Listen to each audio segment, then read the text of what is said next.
Bonjour à tous, ici Angelo pour une nouvelle vidéo, j'espère que vous allez bien, nouvelle semaine sur Terre et vidéo un petit peu particulière aujourd'hui puisque je vais partager avec vous un rêve très singulier et peu commun qui m'est arrivé la semaine dernière. Un rêve où Dieu est apparu, ce qui, je dois le dire, en toute franchise, est assez rare. La dernière fois que j'ai rêvé de Dieu, je devais avoir 4 ou 5 ans. J'avais déjà parlé de ce rêve dans d'autres vidéos, mais c'était il y a longtemps. Donc pour toutes les personnes qui ne sont pas au courant de ce rêve lorsque j'étais enfant, je vais brièvement le résumer. J'avais donc 4 ou 5 ans et je me suis retrouvé au ciel face à un vieil homme, évidemment avec l'image qu'un petit enfant peut avoir de Dieu, un vieil homme âgé avec une grande barbe, dans les nuages. Et instinctivement, dans mon rêve, ce n'était pas une projection astrale, c'était un rêve. Immédiatement dans mon rêve, je savais que c'était Dieu. Dieu est important pour moi depuis que je suis jeune enfant et j'ai conscience de Dieu depuis mon plus jeune âge. Donc arrivé face à cet homme, à ce vieil homme, immédiatement dans le rêve, je savais qu'il s'agissait de Dieu. Et mon premier réflexe a été de lui dire « Oh Dieu, j'aimerais tellement rester avec toi, qu'est-ce que je peux faire pour rester toujours avec toi ?» Et je me souviens du regard plein d'amour et de bienveillance de Dieu me disant « Angelo, tu as une vie à vivre pour l'instant, vis ta vie. Ne t'inquiète pas pour le reste, cela viendra ensuite. » Mais retour à ce qui s'est passé la semaine dernière, puisqu'effectivement, si je perçois la présence de Dieu, les bénédictions de Dieu chaque jour, vis-à-vis desquelles j'exprime quotidiennement ma reconnaissance, les rêves avec la présence de Dieu qui se montrent à vous, est quelque chose effectivement qui n'arrive pas tous les jours. Et donc je me suis retrouvé dans ce rêve où le décor était celui d'une... toujours difficile de décrire des rêves. Le décor était celui d'une villa genre type espagnol. Une belle villa type espagnol avec de grands jardins, un ciel bleu, de grands jardins et une bâtisse, une villa blanche absolument magnifique, avec probablement du marbre au sol, quelque chose de vraiment fantastique. Et me voilà à être dans cette villa, et un homme vient, un homme qui bien évidemment est un ange, vient et me dit que Dieu souhaite me voir. Je le suis à l'extérieur du palais, à l'extérieur de la villa, et je me retrouve sur le patio, le jardin extérieur de la villa, et là il y avait, donc sur ce patio, sur cette véranda, je ne sais pas trop comment appeler la chose, il y avait une table avec un homme qui était présent. Et lorsque je vois cet homme occupé à écrire, occupé à être dans ses dossiers, je sens la puissance de Dieu, je sens le pouvoir de Dieu, et immédiatement, dans ce rêve, je le répète, il ne s'agit ni d'un rêve lucide, ni d'une projection astrale, lorsque je vois Dieu, je me mets à fondre en larmes, par humilité et par amour pour Dieu. Et la présence est tellement forte et tellement humble pour moi que je ne peux même pas soutenir le regard. Même si Dieu ne me regarde pas encore, il est toujours affairé à rédiger des notes. Mais je ne peux pas le regarder. C'est au-delà de mes forces. Par humilité, je baisse les yeux, je me détourne même, mon corps se détourne, je suis de 3/4. Je ne peux pas regarder Dieu. Au bout d'un temps qui est indéfini,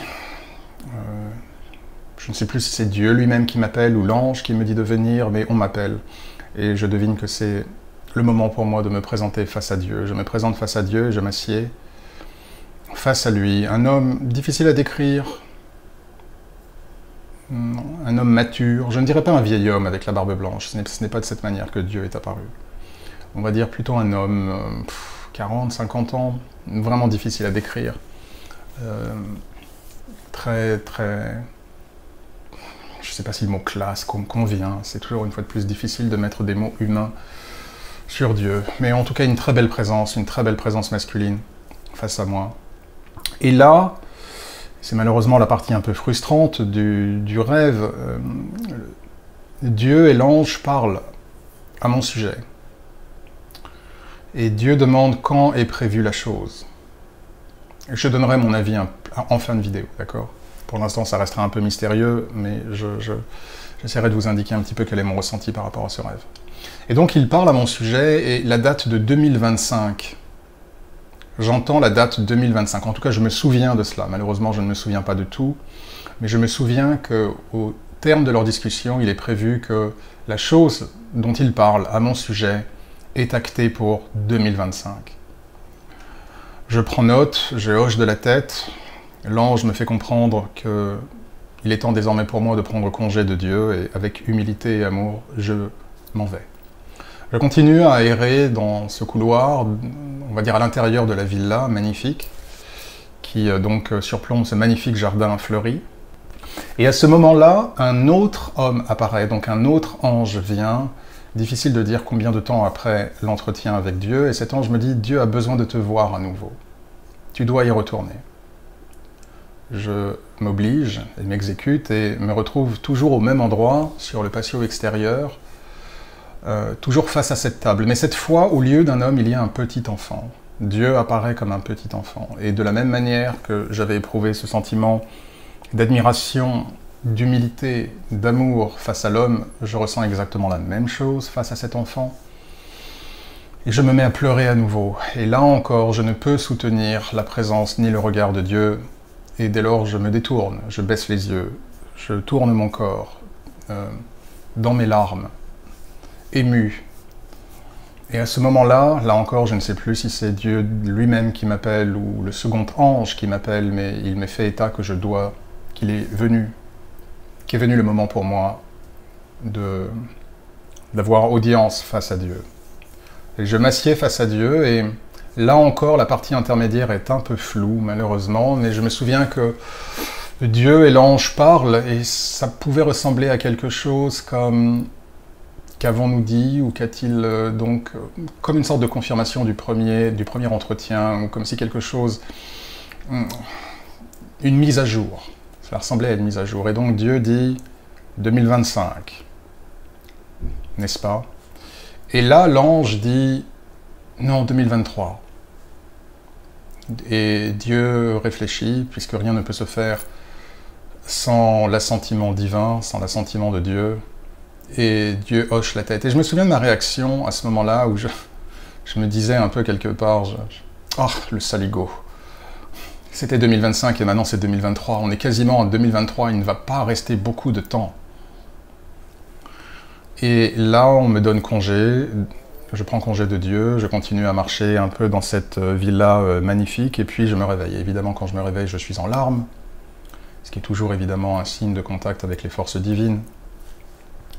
Et ayant pleinement conscience que Dieu s'est manifesté à moi et est apparu à moi, mon premier réflexe, bien évidemment, est d'aller à mon hôtel spirituel et de remercier Dieu de s'être présenté à moi. Et au moment où je fais cette prière de remerciement et de gratitude à Dieu de s'être ainsi montré à moi, là, j'ai ressenti une vague d'émotions venant de nulle part, complètement incontrôlée et imprévue, qui m'a submergé. Je me suis retrouvé à nouveau à éclater en sanglots. Alors, j'ai réfléchi, bien évidemment, à ce rêve, tout d'abord touché par la présence de Dieu directement, et non pas un signe de Dieu, une bénédiction de Dieu, ou une intervention via ses messagers, ou le Christ. Mais j'ai vraiment éprouvé beaucoup de gratitude, et une fois de plus d'humilité, que quelque part Dieu prenne le temps de se présenter directement à moi. Et j'ai réfléchi un petit peu à ce rêve et à ce qu'il pouvait signifier, notamment les dates 2025 et 2023. Il peut s'agir, selon moi, et je vous garderai évidemment informé en 2023, et puis pour ceux qui resteront abonnés jusqu'à 2025, en 2025, il peut s'agir pour moi de deux choses. La première chose, c'est qu'il était question, entre Dieu et l'ange, de discuter de certains développements de capacités spirituelles. Puisque lorsque vous êtes spiritualiste, ça ne concerne pas que moi, ça concerne tous les spiritualistes divins. Lorsque vous êtes spiritualiste, évidemment, au gré de votre foi et de votre avancée, Dieu vous confère, vous confie, vous donne des talents spirituels supplémentaires. Il augmente votre lumière spirituelle, qui par définition va augmenter vos capacités spirituelles. Je n'aime pas beaucoup parler de pouvoir spirituel. Le terme n'est pas mauvais en tant que tel, mais je me suis déjà exprimé. Je préfère vraiment parler de dons spirituels, car pour moi nous sommes dépositaires et non pas propriétaires de ces capacités spirituelles. Mais le terme pouvoir spirituel, même s'il peut avoir un peu un risque de basculer dans l'ego, n'est pas un mauvais terme non plus. Et donc il peut s'agir dans un premier temps effectivement d'une discussion entre Dieu Et cet ange, qui peut être mon ange gardien d'ailleurs, j'étais trop concentré sur la présence de Dieu pour vraiment analyser celle de l'homme, celle de l'ange, mais je n'exclus pas que cette conversation ait eu lieu entre Dieu et mon ange gardien. Et donc la première hypothèse est qu'ils étaient en train de parler de mon développement spirituel, de quelque chose de majeur qui est de nature à se dérouler donc soit en 2023, soit en 2025. Ou du moins en 2025 et ensuite raccourci, anticipé à 2023.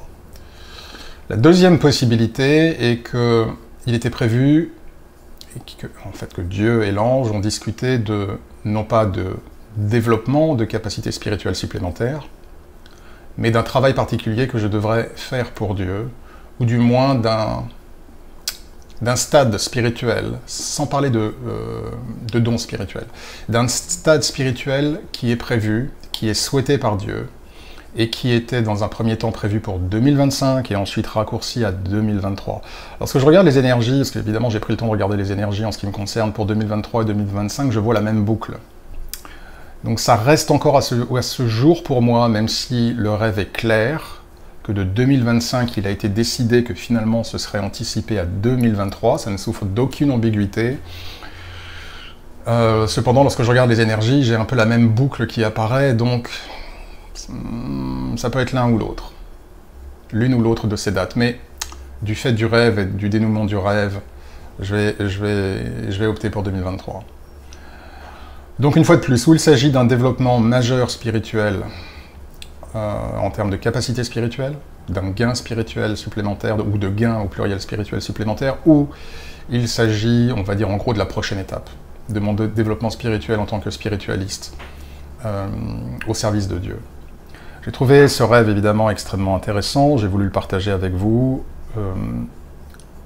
d'une part parce que je sais que nous partageons la même spiritualité, et aussi pour continuer dans la lignée des vidéos précédentes où je parle souvent de Dieu, de la présence de Dieu, de la présence du Christ, pour effectivement vous confirmer que même dans enfin en tout cas pour appuyer le fait que même dans un état actuel du monde où les énergies du mal sont tellement fortes, Dieu reste présent.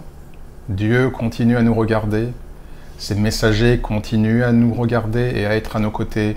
Et même si tout peut sembler noir, Dieu ne nous a pas abandonnés. De fait, c'est plus l'inverse, ce sont les humains qui ont abandonné Dieu, en se livrant à de nouvelles idoles, à de nouveaux veaux d'or, et en se détournant de la lumière de Dieu. Mais Dieu est toujours près de nous, est toujours à nos côtés, il nous aime toujours, et sa présence est toujours présente. Sa présence est toujours présente, oui. Joli Angelo.